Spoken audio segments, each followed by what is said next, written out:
Assalamualaikum warahmatullahi wabarakatuh. Selamat pagi kepada Bu Setia dan teman-teman sekalian. Kami dari kelompok 10A ingin mempresentasikan hasil kerja kami mengenai the future of job analysis. Next.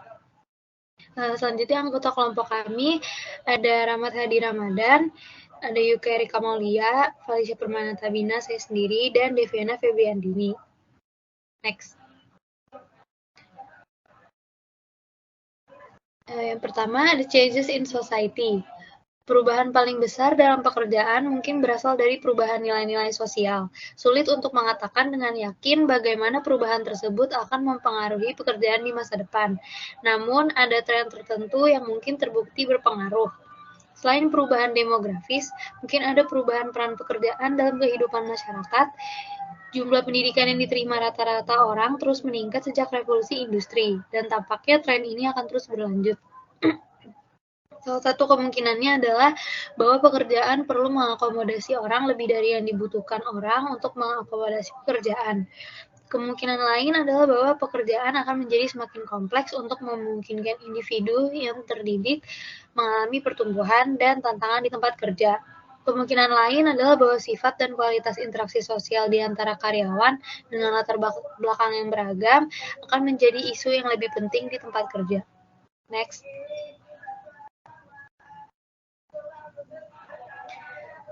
Yang kedua ada changes in technology. Munculnya komputer dan transformasi oleh microchip benar-benar telah merevolusi banyak pekerjaan. Banyak perangkat yang lain berisi komputer atau bergantung padanya, terutama perangkat komunikasi seperti telepon, email, dan internet.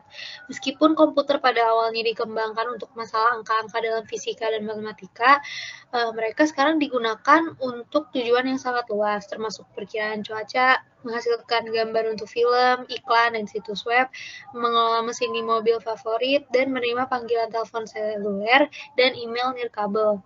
Di bidang manufaktur, pekerjaan yang dulunya dilakukan oleh tangan manusia kini sering dilakukan sepenuhnya oleh mesin. Robot industri sekarang cukup umum. Perubahan seperti itu telah mendefinisikan kembali peran yang dimainkan oleh orang-orang di bidang manufaktur.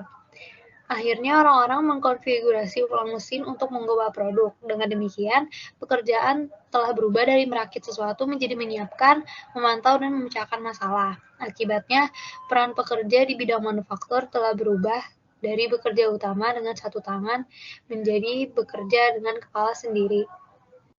Next.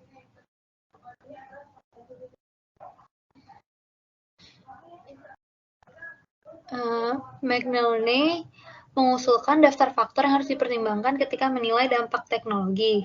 Yang pertama, an individual's control over others, lalu an individual's control by others, and an individual's control over work, planning and the uses of information, dan terakhir, access to people and information in the organization. Beberapa masalah kesehatan telah dikaitkan dengan pengenalan komputer ke kantor. Awalnya pekerja khawatir dengan paparan radiasi dari monitor komputer, meskipun penelitian menunjukkan bahwa tingkat radiasi yang berasal dari monitor minimal. Masalah kesehatan saat ini adalah cedera regangan berulang dan sindrom terowongan karpal yang diakibatkan oleh gerakan terbatas yang berulang seperti yang diperlukan oleh keyboard komputer. Peneliti lain telah menyelidiki keluhan somatik non-spesifik karena fragmentasi pekerjaan yang disebabkan oleh pengenalan komputer. Next.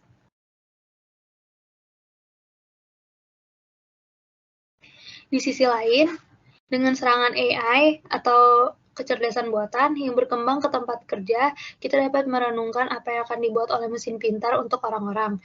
Sebelum komputer pribadi diadopsi secara luas, orang berpikir bahwa akan ada pasaran agak kecil untuk mereka dan bahwa jumlah memori komputer yang dibutuhkan akan diukur dalam kilobyte daripada megabyte atau gigabyte. Computer supported groups menggunakan komputer untuk bekerja sama. Augmented reality mengacu pada perangkat yang meningkatkan lingkungan dengan memberikan informasi tambahan yang dimasukkan ke dalam realitas duniawi oleh pengguna. Ubiquitous computing mengacu pada peningkatan jumlah komputer yang muncul di semua aspek kehidupan kerja seseorang. Cascio Montalegre dan Weiser meramalkan penggunaan 3 jenis komputer yang berbeda, dibedakan berdasarkan ukurannya. Di kantor di masa depan, prediksi yang telah terpenuhi. Next.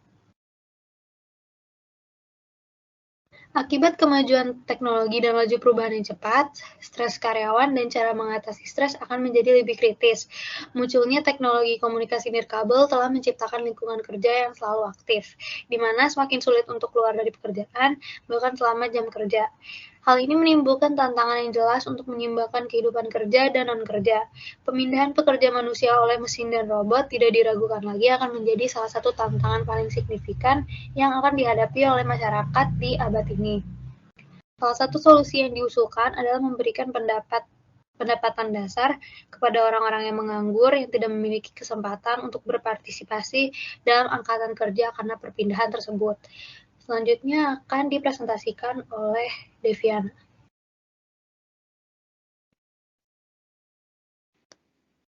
Selanjutnya, perubahan dalam lingkungan bisnis. Menurut beberapa ahli teori, jika lingkungan bisnis sederhana dan stabil, bentuk organisasi birokrasi paling efektif. Namun, lingkungan yang kompleks memerlukan otoritas yang terdesentralisasi, dan lingkungan yang dinamis memerlukan lebih sedikit aturan dan peraturan tertulis yang mendukung respon yang lebih fleksibel dan cepat. Next. Cascio tahun 1995 membuat daftar beberapa tren lain yang berimplikasi pada cara kita bekerja di masa depan. Tren tersebut antara lain sebagai berikut. Yang pertama, perusahaan kecil. Yang kedua, koordinasi dengan penyesuaian timbal balik atau jaringan daripada hierarki formal. Yang ketiga, teknisi menggantikan operator mesin sebagai elit pekerja. Yang keempat, bayaran terkait dengan keterampilan daripada posisi. Yang kelima, sebuah langkah dari membuat produk untuk menyediakan layanan. Dan yang keenam, perpindahan dari pekerjaan sebagai serangkaian tugas tetap ke pekerjaan sebagai seperangkat perilaku fleksibel yang berfluktuasi untuk memenuhi tuntutan yang berubah. Next. Sanchez tahun 1994 dan Sanchez dan Levinet tahun 1999 juga mengidentifikasi banyak tren yang muncul dalam bisnis yang berimplikasi pada analisis pekerjaan. Di antara masalah yang diidentifikasi adalah langkah-langkah dari berikut ini. Yang pertama, tanggung jawab pekerjaan yang disederhanakan dan ditentukan sebelumnya menjadi tanggung jawab yang diperbesar dan lintas fungsi. Yang kedua, hubungan permusuhan antara tenaga kerja dan manajemen untuk mengurangi perbedaan antara tenaga kerja dan manajemen. Yang ketiga, pekerjaan statis dengan pengetahuan, keterampilan, kemampuan, dan karakteristik lain yang tetap untuk pekerjaan cair dengan KSAO dinamis. Yang keempat, persaingan kecil dan pangsa pasar besar hingga persaingan global dan perdagangan bebas. Yang kelima, stasiun kerja yang terisolasi dan kontak pekerja yang minimal untuk kerja tim dan tim yang mengelola sendiri. Yang keenam, memilih individu untuk bekerja hingga memilih individu untuk tim. Dan yang ketujuh, pendekatan hierarkis untuk penilaian kinerja untuk mendapatkan masukan dari berbagai konstituen untuk penilaian kinerja. Next. Implikasi untuk pekerjaan dan pekerjaan atau analisis pekerjaan. Beberapa penulis telah mengkritik analisis pekerjaan karena mereka melihatnya sebagai legalistik dan berfungsi untuk meningkatkan batasan daripada menguranginya. Yang lain telah menggunakan istilah profil kerja sebagai pengganti analisis pekerjaan. Selain itu, beberapa orang menyarankan bahwa istilah work analysis harus digantikan job analysis atau analisis pekerjaan. Next. Deskriptor. Umumnya, kita memperhatikan atribut orang dan deskripsi pekerjaan itu sendiri. Ada banyak contoh yang lebih spesifik dan konkret dari setiap jenis, seperti kekuatan cengkrama dan penggunaan tang.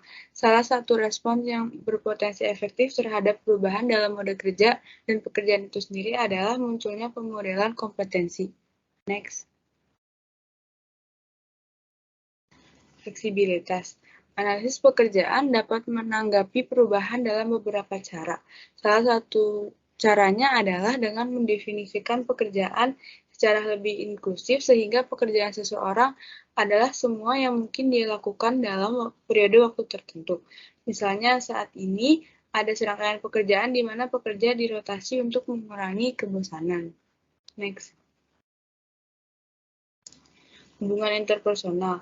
Hubungan interpersonal penting untuk kerja tim, pekerja industri jasa, dan bekerja dengan orang-orang dari latar belakang dan budaya yang berbeda. Kekhawatiran yang muncul dalam domain ini difokuskan pada peran emosi di tempat kerja. Elemen kuncinya adalah apa yang disebut kerja emosional, yang secara kritis terlibat dalam layanan pelanggan dan dalam hubungan pemimpin bawahan. Next. Teams.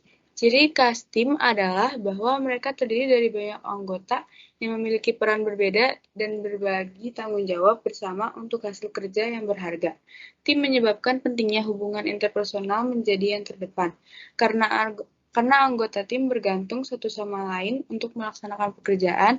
Kesulitan interpersonal di antara salah satu anggota cenderung menyebabkan masalah bagi seluruh kelompok. Next. Customer service. Layanan pelanggan yang baik juga bergantung pada kualitas hubungan interpersonal. Menurut Gonros tahun 1982 menggambarkan kualitas fungsional layanan yang menyangkut cara di mana layanan disampaikan kepada pelanggan. Next. Budaya, keterampilan dan karakteristik sosial dan persepsi seperti fleksibilitas dan keterbukaan terhadap pengalaman baru tampaknya relevan untuk memilih pekerja yang dapat menangani paparan terhadap orang-orang dari latar belakang yang berbeda. Next. Selanjutnya akan dipresentasikan oleh Rahmat. Ya, terima kasih Devi. Slide selanjutnya akan dilanjutkan oleh saya. Rules peran adalah pola perilaku yang diharapkan yang difokuskan pada posisi tertentu dalam suatu kelompok. MC Kromick dan Ilgens tahun 1985 mirip dengan norma peran menunjukkan jenis perilaku yang didorong dan tidak dianjur dalam situasi tertentu. Salah satu contoh peran tersebut adalah peran manajerial Mintzberg tahun 1973. Next. Interpersonal rules. Peran ini berhubungan dengan perilaku manajer saat berinteraksi dengan orang atau lingkungan sekitar, misalnya karyawan, direktur utama, pelanggan, supplier, badan pemerintah, manajer lain, dan lain-lain. Peran interpersonal dibagi menjadi 3, yaitu figurate atau figur, leader atau pemimpin, yang ketiga ada liaison atau penghubung. Next. Informational rules. Peran informasional meliputi menerima, mengumpulkan, dan menganalisis informasi. Peran informasional dibagi menjadi 3. Yang pertama ada monitor, yang kedua ada disseminator, yang ketiga ada spokesperson. Next. Lalu di sini ada decision